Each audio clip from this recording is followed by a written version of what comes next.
Ladies and gentlemen, welcome back. My name is Michael Dean. You are watching Podcast on Prince, Podcast Juice. Work it like a job and when the money get low. But today we are talking about Raphael Saadiq. And I had an opportunity to see his new tour called the No Bandwidth Tour. And essentially, it's a one-man show. It's just Raphael. He's got a piano on stage, guitar, bass. I think that was it. And, there's a big screen behind him. But this is, a show of storytelling. It's a show, celebrating his life, talking about, his personal journey. Of course, music is involved. And let me say this off the gate, because I'll kind of go into, sort of my thoughts about this. First thing I will say is I am a super Raphael Saadiq fan, dating all the way back from Toni. In my opinion, Raphael Saadiq, I don't think there is another Raphael Saadiq, like somebody who is multi-generational. Looking at some notes here, because he's going from, if we can trace the lineage a little bit, he's coming out of the Bay Area, of course, black music, the Oakland music scene, which is massive unto itself. Church, gospel music, sort of roots in there as well. Musicianship, he is a musician. He's coming out of an era where, it was the hit, the hip thing to do, or what was popping was that you learned how to play an instrument. Before we started being DJs and all that other stuff, where the bass at, where the drum, what you play, and this is sort of the same school of kids coming out of, like, when you look at Prince and stuff and the people that was around him, the Battle of the Bands and all that type of stuff. So he's coming out of that era as well, a little younger. And you'll see, you'll see the Prince thing in there as well when that happens. But he's also what I would say, I guess, a late '80s R&B band.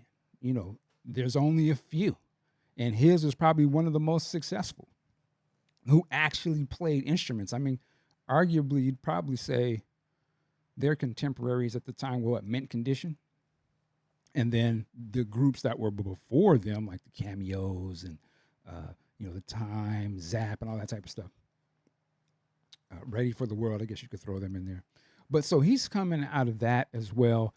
But he's also hip hop, right? Like, legitimately understands the production and can do it and incorporates it in his music. Raphael Saadiq and Toni were neo soul before neo soul. And then when neo soul pops off, one of the landmark tentpole artists of neo soul, which is D'Angelo, one of his biggest hits off the first album, and probably his biggest hit, are Raphael Saadiq collaborations or productions. I'm talking of Lady. I'm talking about Untitled. How does it feel? That's Raphael Saadiq too. So, he's touching that. He's also a solo artist and a badass solo artist. You know what I'm saying? What's his albums? I'm putting myself on the spot, so I'm not going to do that. But maybe I'll show them over here or whatever. Badass albums. I got them all. Even the live album was the double CD. I believe it was a double CD. Banging. So he's got his own solo stuff. He is also a master producer. A lot of the songs that from back in the 90s and the 2000s, he done touched those. Some of them, kissing you, all that I've been dreaming of. There's too many. But his hand is over that. Even the more current stuff with Beyonce and Cowboy Carter, his hands is on that. Solange, Erykah Badu. What's that song? Love of My Life. Love of My Life. That's Raphael Saadiq. He's got, I say all this to say, like, he is all of those things. He's also a master songwriter producer who has a ton of songs for other people. And then now, in current times, he is also scoring films and movies. There's a kids show. I'll tell you this: if you go look Raphael Saadiq's name, if you go onto like Apple Music or like Google Music or something, you're not only going to see those albums that you know of him, but you're going to see the albums of these TV shows that he's currently doing in movies uh, that are not like pop songs or anything like that. They're like scores. But then he does have, there's a kids show. It was a Marvel thing that I believe he does. The girl with the dinosaur or something. I'm sorry, I'm old, so I don't remember the details, but he's got that out. So I'm saying this to say I don't know if there's another musician that got hits today that got that kind of career. And when I say all these things, the interesting thing to me about Raphael Saadiq is like if you looked up the word black famous in the dictionary, God damn it, his picture would be right there. Because we know Raphael Saadiq, we know Tony. To me, Tony is like, that's the black beat, that's my Beatles. Like, well, that's outrageous, Mike. Listen, for me, my generation, I'm bumping the Tonys. I was playing the Tonys heavy. Still do. So Raphael Saadiq has a massive career. And so this time he, I guess, is challenging himself to not have a band to fall back on, but to be the entire center of the stage, hold the crowd's attention by just telling stories. And, there's got a video wall going with him to illustrate some of the stories and to play some of these music and to actually like get on the piano and play and then get on the bass and play. So I say all that to say, and I probably said that many times during this interview, so get used to it. This concert, No Bandwidth, was excellent. Let me put this out up front. It's not a concert in the traditional sense. I would actually say this is more akin to like a Broadway, like a one-man Broadway show, and it's a guy who is super talented, and he can play these songs that you love. Like he could literally have just played the music. And I'm giving this warning to say, I think you need to temper your expectations because I'm as a massive fan and I kind of knew what to expect. I was still like, oh, okay, can we hear the song? But then as I really started to get into what he's doing and listening to the stories, and he's a great storyteller as well, you really get into it. And I think you really get to learn a lot about him and what sort of drove some of these songs and just his upbringing. And, I think he's probably almost 60 years old. So I'm not too far behind him, but a lot of the things that he went through as a young black boy, very reminiscent. I think a lot of us can relate to. And there's some real tragedy in there too. I'm not going to spoil those things, but I thought the show was fantastic. What did I love about the show? The parts that I love, and of course I'm a major Prince fan as well.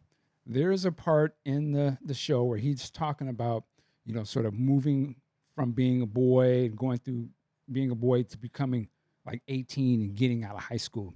And when he immediately goes into that, this music comes on, and I know the music very well, but I would have never imagined that it would be playing in this venue. But it was the times after high school. And it just comes on. And I'm like, at first I'm like, wait a minute, I didn't know. I was like, what?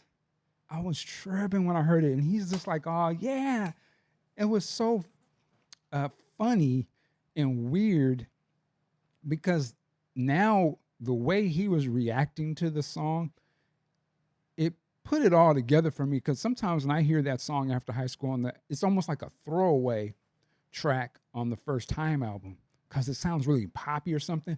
But the way he described it and the way he was moving, it was like, I was like, okay, that's totally the 80s.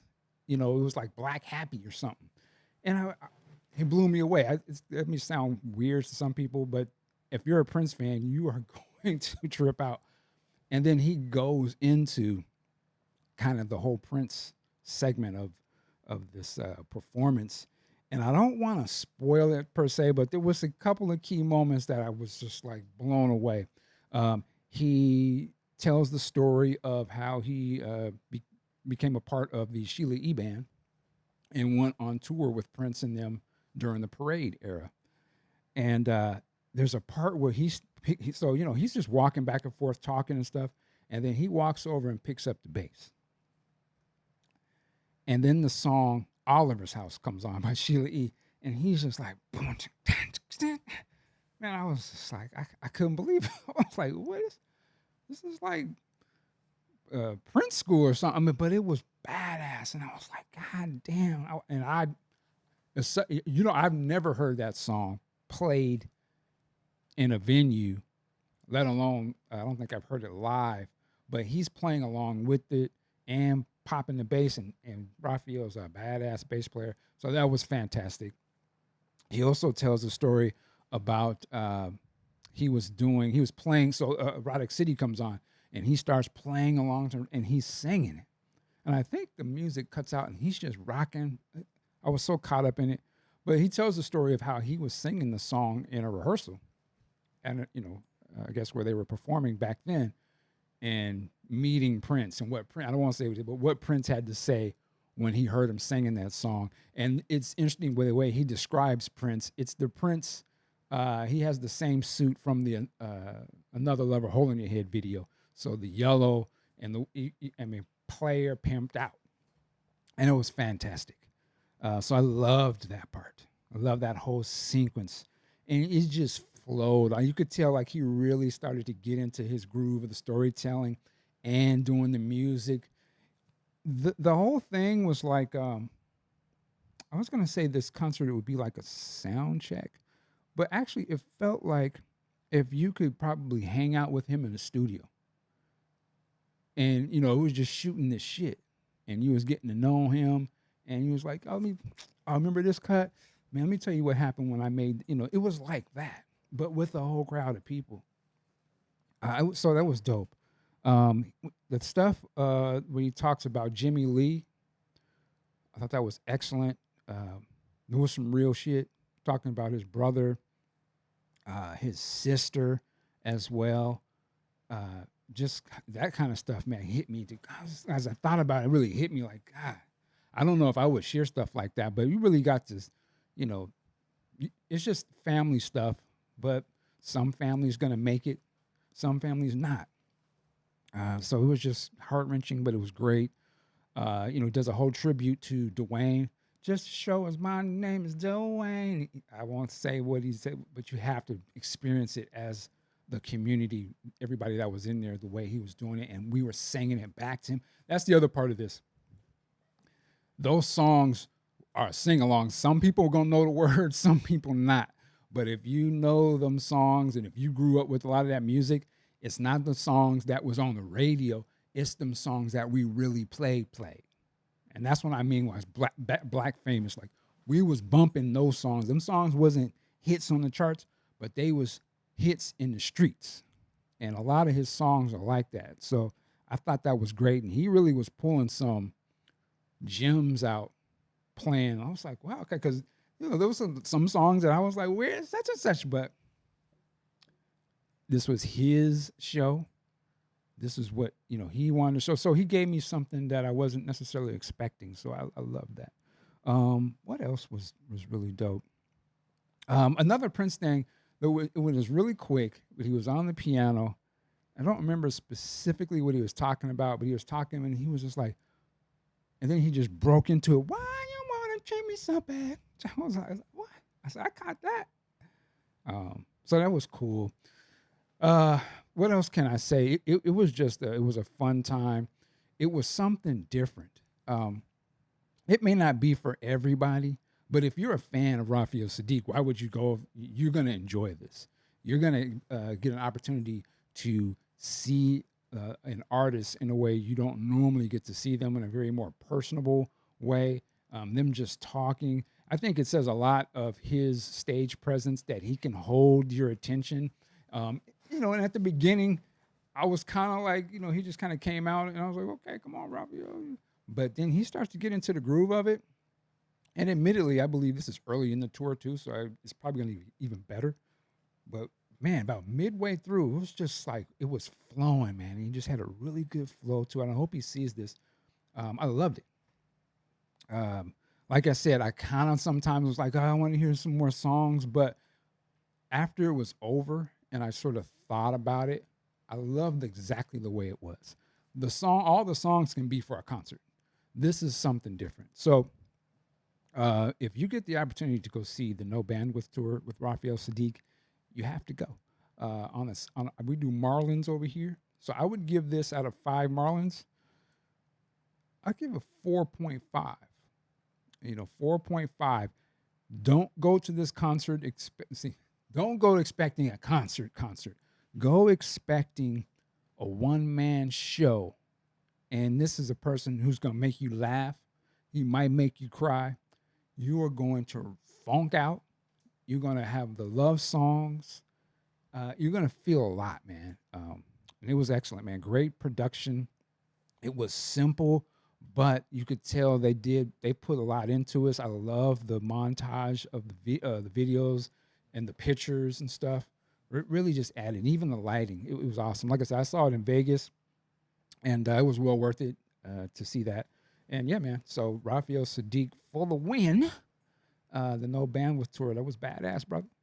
So anyway, I'm out of here. Michael Dean, working like a job. We'll see you next time. Peace.